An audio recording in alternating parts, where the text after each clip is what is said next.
Welcome to the 18th lecture of the course on Sociological Perspectives on Modernity. In the last lecture, we have discussed, we started this module on synthesizing modernity and social theory through the contributions made by Immanuel Wallerstein, Anthony Giddens and Jürgen Habermas.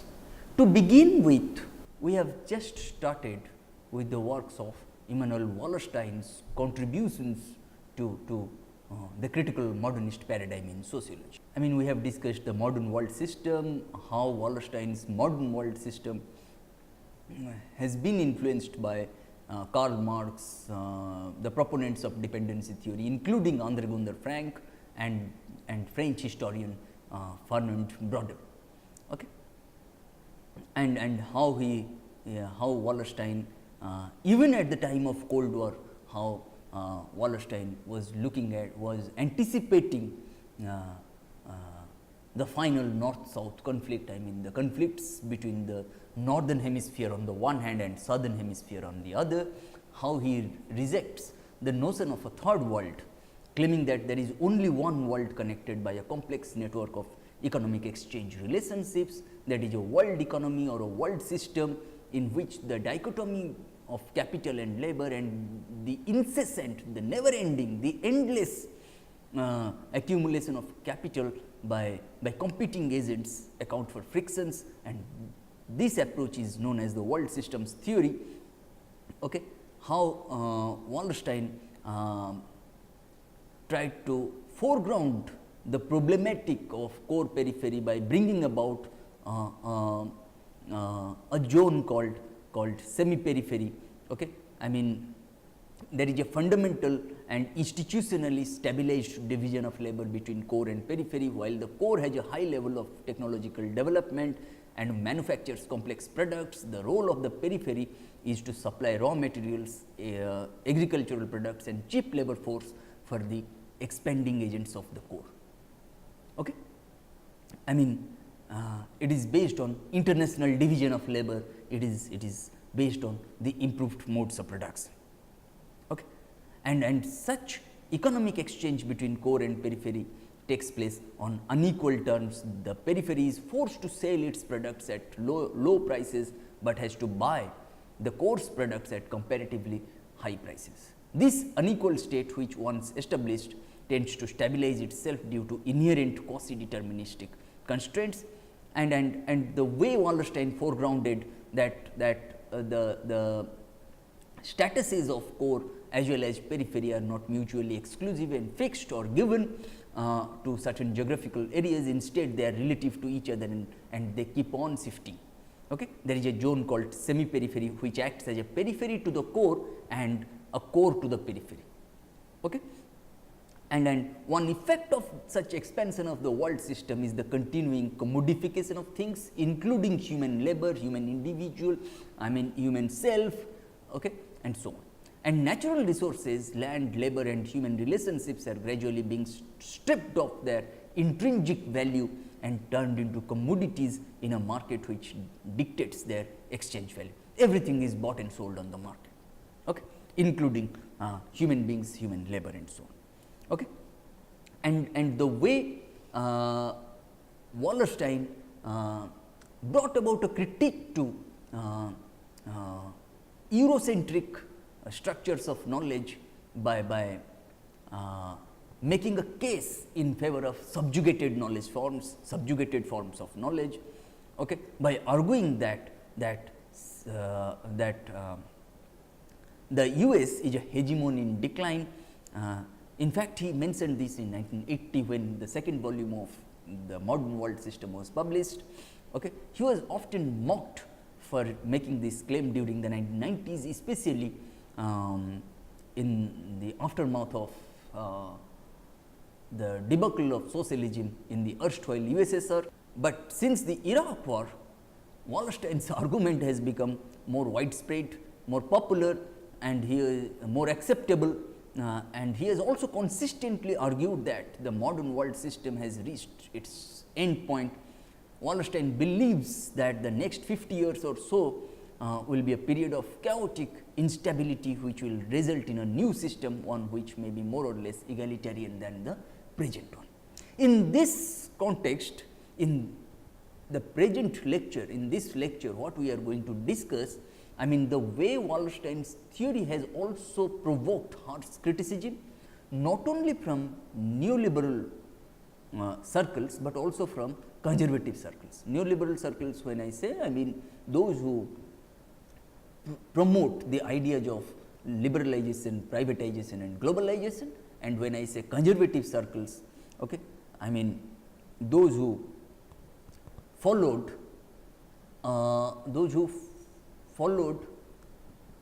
a more orthodox model of development, conservative model of development. But even some historians who have averred that some of his assertions may be historically incorrect. As well, some critics suggest that Wallerstein tends to neglect the cultural dimension, reducing it to what some call official ideologies of the state, which can then easily be revealed as mere agencies of economic interest. Nonetheless, Wallerstein's analytical approach, along with that of associated theorists such as Andre Gunder Frank, I mean the main proponent of dependency theory, okay, Terence Hopkins, Samir Amin, okay, Walden Bellow, Amartya Sen, Prabhat Patnaik, Ucha Patnaik, Omyo Kumar Bagchi, Christopher Chase Dunn and Giovanni Araghi. I mean such approach has made a significant influence and established an institutional base devoted to the general approach, and it has also attracted strong interest from the anti-globalization movement. That's why we always look at we always tend to look at World Social Forum, World Economic Forum and so on. Even Asian Social Forum we all have seen in numerous places, even in India. Then what does Wallerstein refer to when he tried to dwell upon capitalist world system?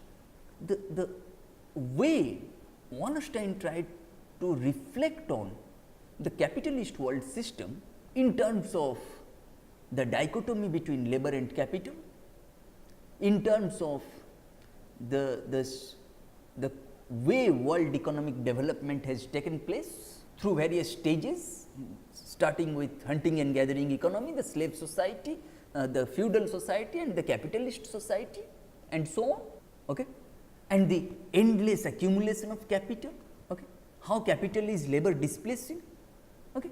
I mean this is how Wallerstein tried to capture the modern world system, the capitalist world system, and such definition of Wallerstein follows dependency theory, which intends to combine the developments of the different societies from the 16th century in different regions into one collective development. And the main characteristic of Wallerstein's definition is the development of a global division of labor, international division of labor, including the existence of independent political units, for example states, at the same time. And there is no political center compared to global empires like the Roman Empire. Instead, the capitalist world system is integrated on the world market. Okay? That's why more than political integration, more than cultural integration, okay, Wallerstein was more interested, was more emphatic on the way different countries are economically integrated into a single unified whole. That's how Wallerstein tried to capture the process of globalization. Okay, that the capitalist world system is integrated on the world market, okay, which is divided into three forms, okay, three spaces, three ideologies, three economic structures, namely the core, the semi-periphery and the periphery, and is ruled by the capitalist method of production, whether it is developed countries or developing countries or absolutely underdeveloped countries. Okay. they tend to follow the capitalist method of production, and the ideal type of market for in present day world is capitalism. When we discuss the position of core and periphery and their position and the position of both core and periphery in the context of another zone called semi-periphery defines the difference between developed countries and developing countries, characterized by power or wealth, characterized by improved mode of production. When I say mode of production, it is a combination of both forces of production as well as relations of production. The core stands or the core refers to developed countries, and the periphery is a synonym for the dependent developing countries, perennially dependent underdeveloped countries. The main reason for the position of the developed countries is economic power, because they control world market, world military. Okay. And semi-periphery, it defines states that are located between core and periphery. They benefit from the periphery through unequal exchange relations. At the same time, the core benefits from the semi-periphery through unequal exchange relations. That is why I gave you in the last lecture, I gave you the example of the position of India.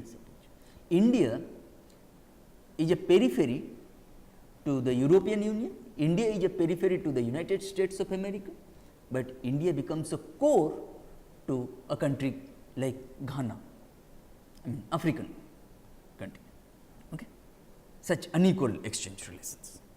For Wallerstein, some 50 years ago, okay, what was the meaning of modern, of the term modern? For Wallerstein, the term modern had two clear connotations. First, modern signified the most advanced technology. When I said modern, when I say modern, in terms of, Wallerstein, one of the connotations, not absolutely. Okay. First, modern signified the most advanced technology. Modern was situated in a conceptual framework of the presumed endlessness of technological progress and therefore of constant innovation. This modernity was in consequence a fleeting modernity. What is modern today will be outdated tomorrow. What is technology today may not remain a technology tomorrow. It is fleeting modernity. It is, it changes. Okay. Once upon a time, floppy, the way we used to use, we were using floppy. Okay. That was a part of technological innovation. People used to say that no, we can store our data and so on. But now nobody uses floppy. That which was modern some 20 years ago is no longer a modern feature today. Okay. That is the first one. The second one, the second major connotation to the concept of modern, one that was more oppositional than affirmative, which negates more than accepts. One could characterize this other connotation less as forward looking than as militant, and also self satisfied, less material than ideological. To be modern signified to be anti-medieval, in an antinomy to in which the concept medieval incarnated narrow-mindedness, dogmatism, and above all the constraints of authority. Okay. Presumptive triumph of human freedom against the forces of evil and ignorance, a trajectory of progressive, a trajectory as progressive as that of technological advance. But it was not a triumph of humanity over nature, it was a triumph of humanity over itself or over those with privilege. Its path was not one of intellectual discovery, but of social conflict. This modernity was not the modernity of technology, rather the modernity of liberation. If you look at this modernity of liberation, okay, then one is fleeting modernity. Now we are looking at modernity of liberation. One is modernity of technology and the other is modernity of liberation. If that modernity of technology refers to fleeting modernity, now what kind of modernity of liberation will bring about? Okay? If it is modernity of liberation of substantive democracy, okay, the rule of the people as opposed to that of the aristocracy, okay, I mean of substantive democracy of human fulfillment. This modernity was not a fleeting modernity, but an eternal modernity. If modernity of technology is fleeting modernity, is a fleeting modernity, then modernity of liberation is an eternal modernity. Once achieved, it was never to be yielded. The two stories, the two discourses, the two searches, the two quests, the two modernities were quite different, even contrary one to the other. They were also, however, historically deeply intertwined one with the other, such that there has resulted deep confusion, uncertain results, and much disappointment and disillusionment. Okay? What are those two stories, two discourses, two quests, two searches, two modernities? One is fleeting modernity, one is eternal modernity. Fleeting modernity, I mean, when I say fleeting modernity, I mean, I refer to the modernity of technology. When I say eternal modernity, I refer to the modernity of liberation. And this symbiotic pair has formed the central cultural contradiction of our modern world system, the system of historical capitalism. And this contradiction has never been as acute as it is today, leading to moral as well as institutional crisis. Okay. This is how the state has been designed today. I mean, there is a moral crisis, there is an institutional crisis, even in the ways in which we view the state today. Okay? And Wallerstein is particularly important in the context of the ways in which he attempts to trace the history of this confusing symbiosis of the two modernities. Okay? On the one hand, the modernity of technology, and I mean the fleeting modernity, and on the other hand, the modernity of liberation. I mean the eternal modernity. I mean, Wallerstein attempts to trace the history of this confusing symbiosis of these two modernities, okay, over the history of our modern world system. Okay. Wallerstein indeed divides the analysis of the modern world system into three parts. One, okay, firstly, okay, the 300 to 350 years that run between the origins of our modern world system in the middle of the 15th century to the end of the 18th century. Secondly, the 19th and most of the 20th centuries, or to use the two symbolic dates for this second period, the era from 1789 to 1968. Why he was referring to 1789? Precisely because of the French Revolution, and 1968 because of the students' uprising, students' movements in France, and the post 1968 period, which marked the end of liberalism as an ideology of the modern world system. Nevertheless, the geoculture of this capitalist world economy was not yet firmly in place in this first period. In the period, I mean, that single axial division of labor. Okay, it's very important to understand this first. I mean, this period. I mean, in the first period, that the axial division of labor within its boundaries. I mean. That 300 to 350 years that run between the origins of our modern world system in the middle of the 15th century to the end of the 18th century. Okay, this modern world system has never been fully comfortable with the idea of modernity. Okay, but for different reasons in each of the three periods that we have just now discussed that 300 to 350 years that run between the origins of our modern world system in the middle of the 15th century to the end of the 18th century, okay. And secondly, the 19th and most of the 20th centuries, or to use two symbolic dates for this second period, the era from 1789 to 1968 and the post 1968 period. Okay. During the first period, okay, I mean 15th century to middle of the 15th century to the end of the 18th century, okay. During the first period, only part of the globe, primarily most of Europe and the Americas, constituted this historical system, which we may call a capitalist world economy. Why capitalist world economy? Obviously, for three defining features for Immanuel Wallerstein. Number one, there existed a single axial division of labor within its boundaries, with a polarization between core-like and peripheral economic activities due to the improved modes of production of the core of the colonial countries, I mean colonizers, okay, not colonized nations, but colonizers. Secondly, the principal political structures, the states, were linked together within and constrained by an interstate system whose boundaries matched those of the axial division of labor, and those who pursued the ceaseless accumulation of capital prevailed in the middle, run over those who did not. Okay.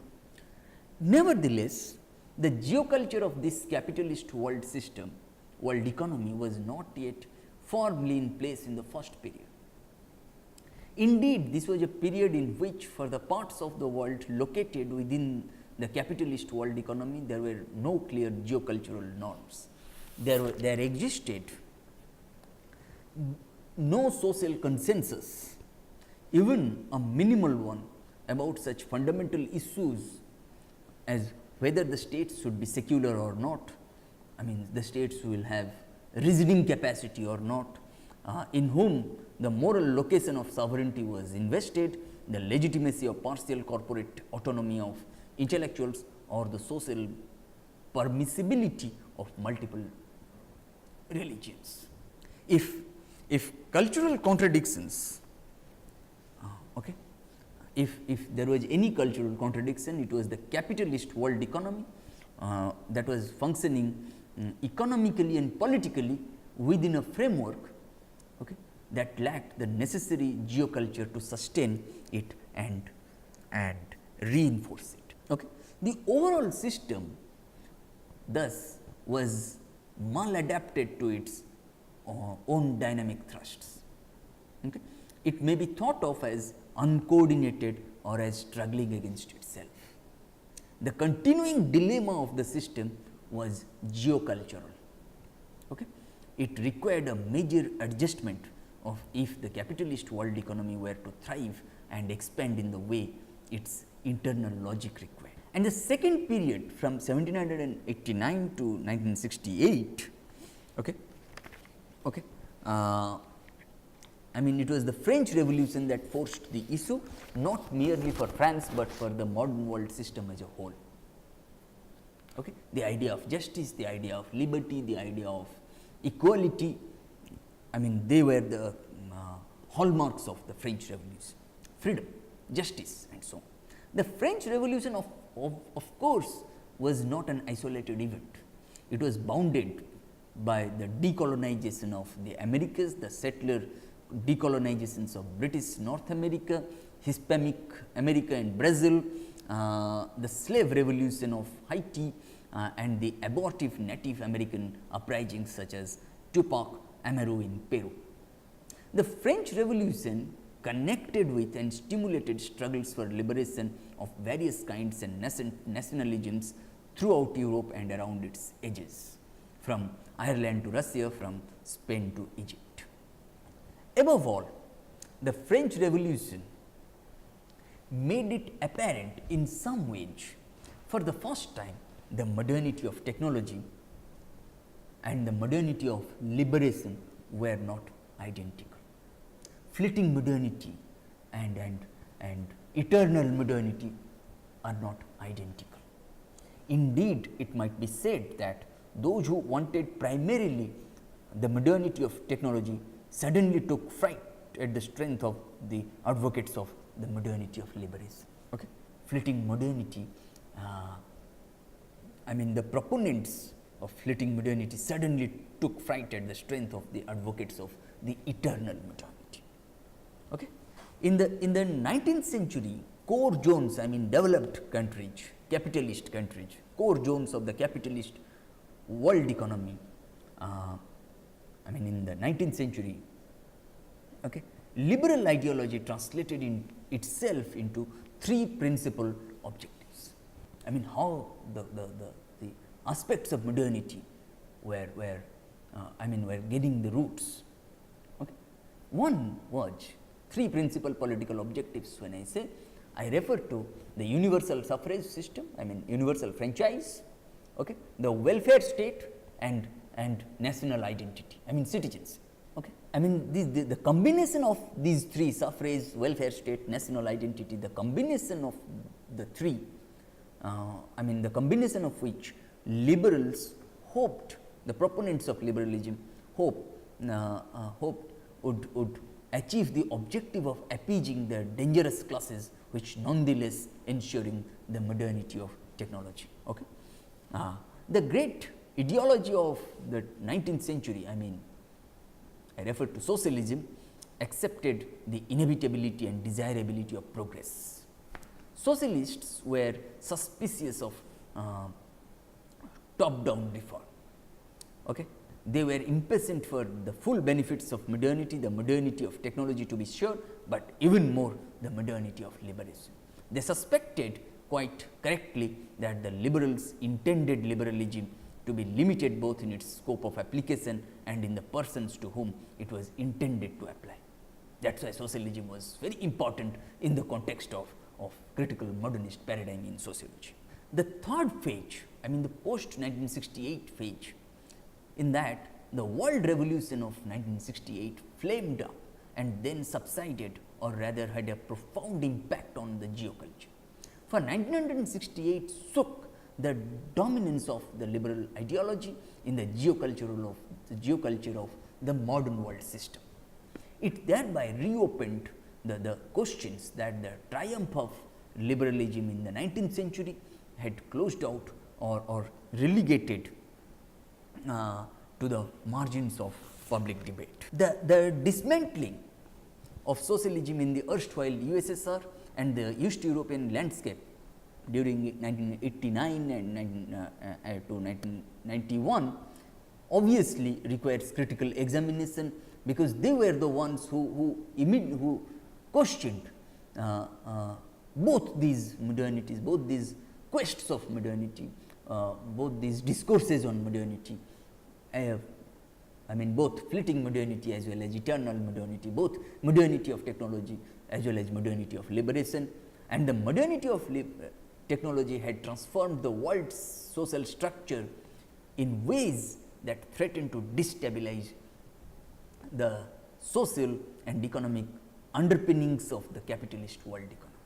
And the ideological history of the world system was then a memory that affected the current ability of the dominant strata to maintain political stability in the world system. Okay.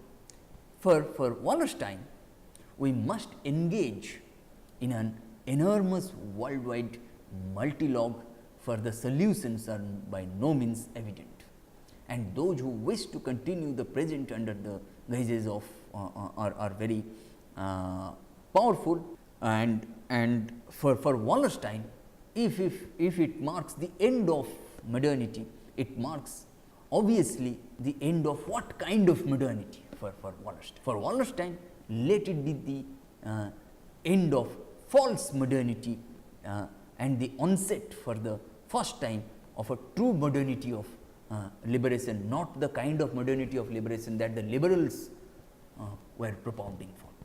Rather, a true modernity of liberation where there will be no power structures, okay, where there will be no difference between the owners of the means of production and those who are owned classes. Okay. Now, we'll quickly move on to the second key thinker in this module, and that is, synthesizing modernity and social theory. Now how Anthony Giddens, okay, tried to look at how to synthesize modernity and social theory, but quickly we will revisit what we have discussed in Wallerstein, quickly in a couple of minutes. Okay.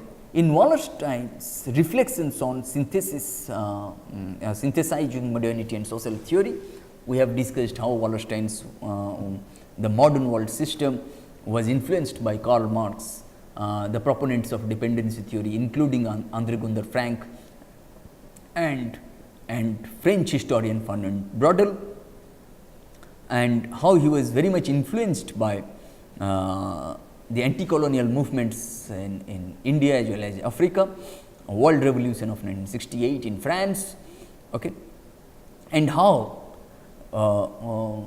Wallerstein argued in several works that this 1968 revolution marked the end of liberalism as a viable ideology in the modern world system. Wallerstein astutely anticipated the conflicts between the northern hemisphere on the one hand and southern hemisphere on the other. He rejects the notion of the third world, claiming that there is only one world connected by a complex network of economic exchange relationships, that is a world economy or a world system in which the dichotomy of capital and labor and the endless accumulation of capital by competing agents account for frictions. This approach is known as the world systems theory by Wallerstein. Wallerstein went beyond the core periphery distinction propounded by dependency theorists, including Frank, and he foregrounded another zone called semi-periphery, and the way the expansion of the world system is the continuing commodification of things, including human labor. Natural resources, land, labor and human relationships are gradually being stripped of their intrinsic value and turned into commodities in a market which dictates their exchange value, and so on. We have also discussed how Wallerstein reflected on the capitalist world system, core periphery, semi-periphery, and lastly how Wallerstein looked at modernity of technology and modernity of liberation. When I say modernity of technology, I refer to fleeting modernity. When I say modernity of liberation, I refer to eternal modernity. Okay? And Wallerstein astutely looked at a true modernity of liberation, okay, by displacing modernity of technology, which is a fleeting modernity. Okay? Wallerstein always tried to look at eternal modernity. Okay? Then, when we look at this, okay, in this lecture, before we start with Anthony Giddens, okay, we will try to first of all discuss the distinction between modernity and postmodernity. Okay? Because before we start with Giddens, then Habermas, because and then we'll discuss in the context of deconstruction of modernity the works of Foucault and so on. It is very important to look at postmodernism precisely because the works of Giddens as well as Habermas have significant implications for the ways in which postmodernism gave a rebuff, the ways in which postmodernism tried to challenge the critical modernist paradigm in sociology. Okay. For the proponents of modernity or for the proponents of critical modernist paradigm in sociology, okay, there is always a foundation, okay, as against the proponents of theological stage, metaphysical stage and so on, okay, as against the proponents of theology and metaphysics, the way modernists suggested that no, there is always social fragmentation, dispersal. Okay. There is a foundation through which we can, there may be multiple foundations, of course, no doubt about it, okay, through which knowledge is produced and disseminated, as against theology or metaphysics, because theology suggested that knowledge is produced only through supernatural forces. Metaphysics, proponents of metaphysics suggested that knowledge is produced only by naturally mediating agencies. Okay. But the proponents of modernity suggested that no, knowledge is produced through human agency, through the contact of human beings with nature, through the contacts between human beings with other human beings. Okay. There is social fragmentation and dispersal. But postmodernists, on the contrary, they suggested that no, there is an epistemological crisis, there is a foundational crisis. There is no foundation of knowledge production. Okay. It cannot be established. Whether knowledge is produced through what, we do not know, and whatever claims that you are making is wrong. Modernists, secondly, the modernists argue that there is a dialectic of dispersal and globalization. If there is a dialectic, there lies a dialectic of dispersal and globalization, postmodernists argue in favor of centrifugal tendencies and dislocation. When I say centrifugal tendencies and dislocation, okay, I refer to the way globalization has ultimately resulted in the way indigenous people and indigenous knowledge systems have been dislocated from their habitat. Modernists argue that the self is active and reflexive. Please look back those 4 critical pillars of modernity: holism or totality, reflexivity, rationality and social movements. We not only, not only is self-knowing important, but self-creating is equally important. We must be reflexive. We must carry out social and political movements. We must be rationalists. Okay. The self is active, and human agency is active and reflexive. Whereas postmodernists argue that what is the significance of the self in the context of capitalism, in the context of globalization? The self is already dissolved and dismembered. There is no significance of the self, human agency, in this phase of capitalism, in this phase of globalization. The self is always dictated by the powers that be, by the power structures. Again, modernists argue that globalization will produce more universality, and so systematic knowledge is still possible. Postmodernists, on the contrary, argue that what is universalist? What kind of universality you are talking about? Okay. Knowledge is not, any knowledge you talk about is not universal. Truth is not universal. Knowledge is not universal. Science is not universal. Modernity is not universal. Everything is context specific. Everything is partial. Truths are knowledge, forms of knowledge. Sciences, modernities, they are historically conditioned. They are context specific. Modernists argue that there is a dialectic between powerlessness and empowerment in the context of synthesizing modernity and socialism, in the context of capitalism, in the context of globalization and so on. Postmodernists argue that where do I see any kind of empowerment? There is always powerlessness in the context of capitalism, in the context of capitalist mode of production, in the context of globalization. We do not see any trace of, we do not see even an iota of empowerment in the age of capitalism.